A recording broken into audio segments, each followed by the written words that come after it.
آفت میں مبتلا ہو جائے تو یقیناً درد تو ہوتا ہے، آدمی سہن نہیں کر پاتا، لیکن احساس دل میں یہ پیدا کرے اگر وہ انصاف کرنے پر آئے رب تبارک و تعالی میرے ہر گناہ کے بدلے بڑی بڑی سزائیں دے سکتا ہے، میں چھوٹی سی سزا میں ملوث ہوں، اللہ کریم اس کا شکر ہے۔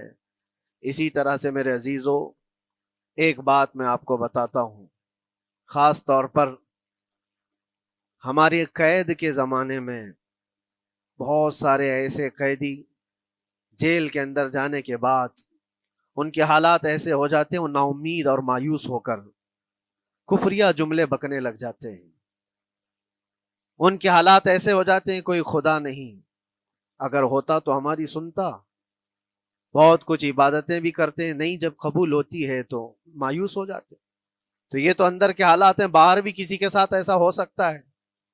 میں تو 10 سال سے دعا کر رہا ہوں، اولاد ہی نہیں ہوئی، کوئی یہ کہتا ہے شادی ہو گئی 10 سال ہو گئے بچے نہیں ہو رہے ہیں، کوئی یہ کہتا ہے کہ میری بیٹی کا رشتہ ہی نہیں ہو رہا، ہر وظیفہ کر لیا، ہر دعا کر لیا، پھر یہاں سے نا امیدی، ناشکری، یہ جملے انسان کو کہاں تک پہنچا دیتے ہیں۔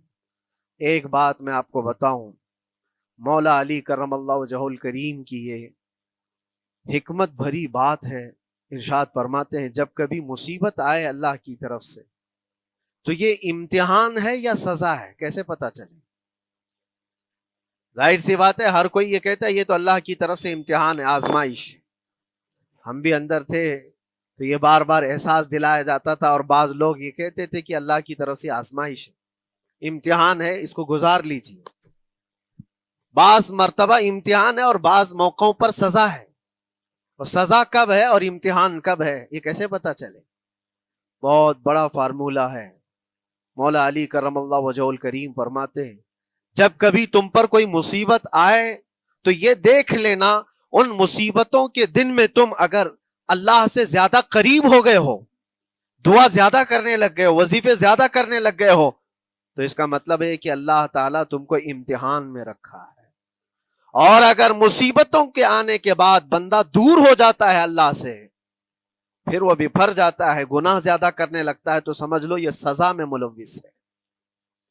اب سب کی زندگی میں یہ مصیبتیں جب آتی ہیں تو خود اپنے آپ کو ریئلائز کرے، احساس کر کے دیکھے کہ مصیبت آئی ہے تو میرے ہاتھ میں تسبیح آ گئی یا پھر گالی گلوچ، مصیبت یا آفت آئی ہے میرے گھر پر تو میں عبادت اور نماز کی طرف زیادہ جا رہا ہوں یا پھر عیش و عشرت کی طرف زیادہ جا رہا ہوں، تو تمہیں خود پتہ چل جائے گا کہ تم اللہ کی طرف سے امتحان میں ہو یا پھر سزا میں ہو۔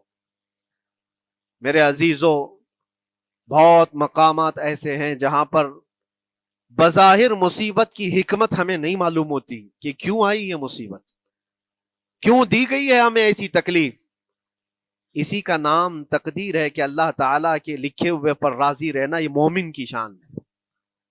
مومن کو ہمہ وقت اللہ تبارک و تعالیٰ کی طرف سے لکھی ہوئی اس تقدیر پر راضی رہنا ہے۔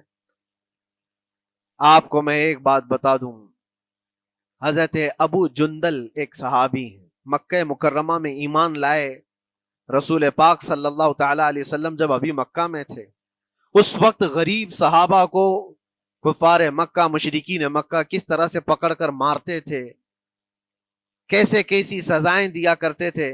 اسی اسنا میں اللہ کے نبی صلی اللہ علیہ وسلم ہجرت کر کے مدینہ تشریف لے گئے، لیکن جو ابو جندل تھے یہ قید میں تھے، قید میں تھے، ان کا باپ خود ان کو قید میں رکھا ہوا تھا، اور ایسی قید کہ زنجیریں بندھی ہوئی رہتی تھی، مسلسل کئی سال گزر گئے۔ حضور پاک صلی اللہ تعالی علیہ وسلم کی ہجرت کے 6 سال گزر جانے کے بعد 7واں سال تھا جب آپ کو بتاؤں حدیبیہ کا وہ منظر پیش آیا جس کو صلح حدیبیہ کہا جاتا ہے۔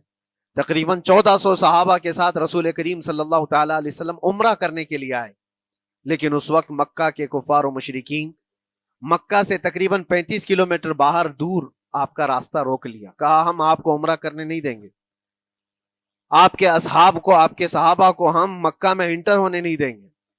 جنگ جیسی نوبت آ گئی تھی، لیکن حضور پاک صلی اللہ تعالی علیہ وسلم اور صحابہ احرام پہن کر کے عمرہ کرنے کے لیے آئے، تو پھر درمیانی راستہ یہ اختیار کیا گیا۔ حضور پاک صلی اللہ علیہ وسلم نے فرمایا کہ ہم صلح کر لیتے ہیں، کچھ ایگریمنٹ ہو جائے ہمارے اور تمہارے درمیان، جنگ نہیں کریں گے آج سے، جنگ بندی ہو جائے. تو کفار مکہ اس بات پر راضی ہوئے، اور اس کے بعد صلح، جس کو کہتے ہیں صلح حدیبیہ، یہ بہت مشہور ہے.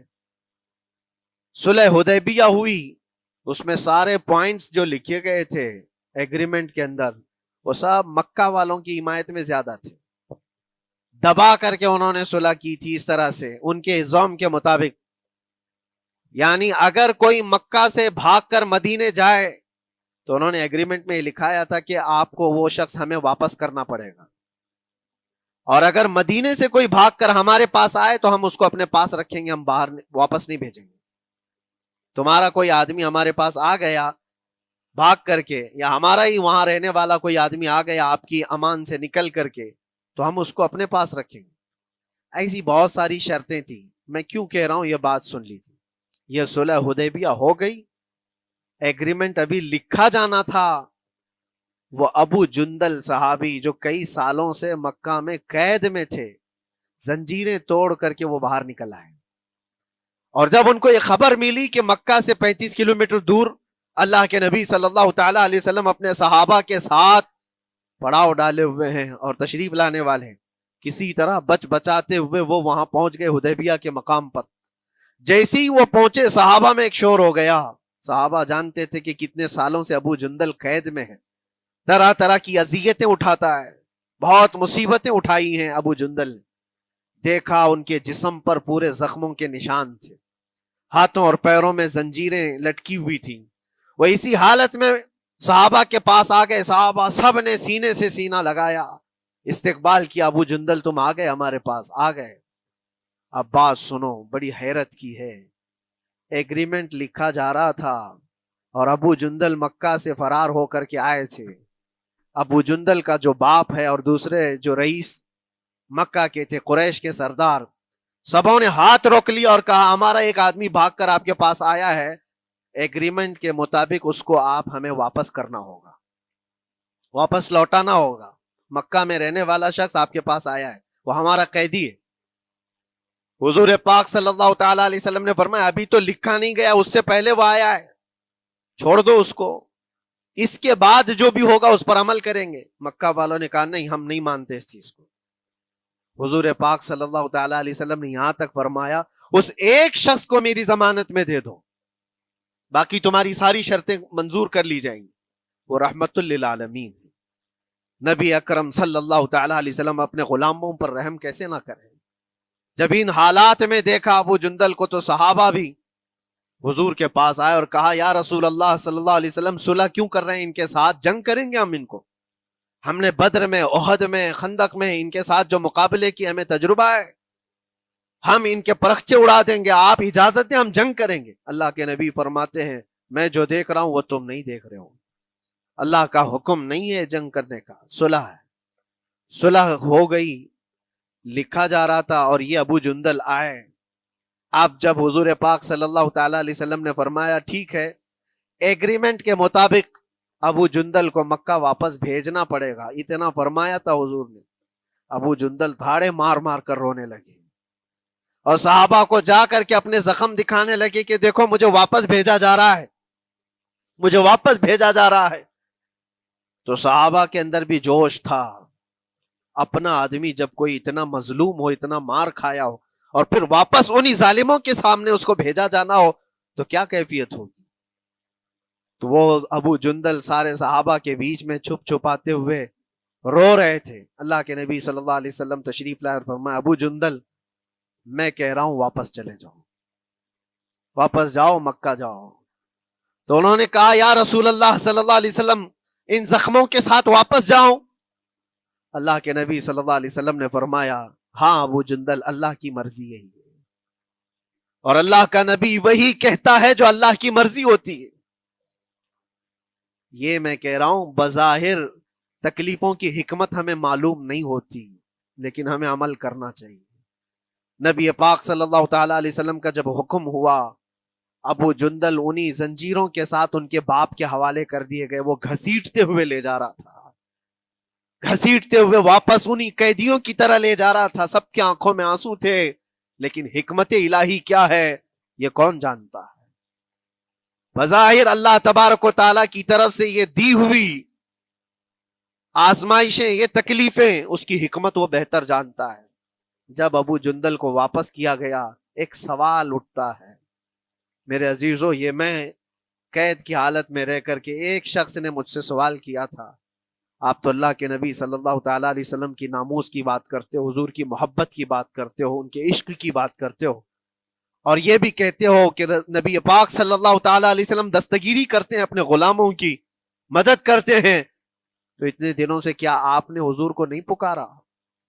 کیا رسول پاک صلی اللہ تعالیٰ علیہ وسلم سے محبت اور عشق کی بات کے بعد آپ نے بھیک نہیں مانگی؟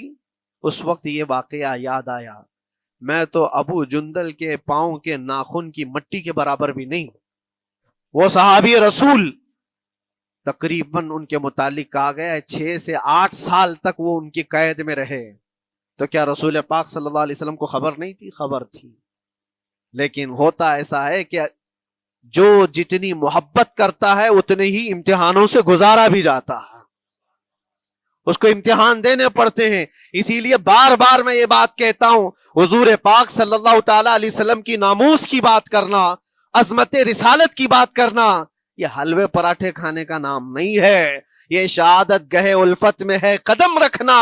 لوگ آسان سمجھتے ہیں مسلمان ہونا، حضور پاک صلی اللہ تعالیٰ علیہ وسلم کی شریعت طاہرہ کو بچانے کے لیے ہی تو، حضور کی ناموس کی حفاظت کے لیے ہی تو مولا امام حسین نے اپنی گردن دے دی، اپنے بچوں کی قربانی دے دی، اپنا عیش آرام سب تیاگ دیا،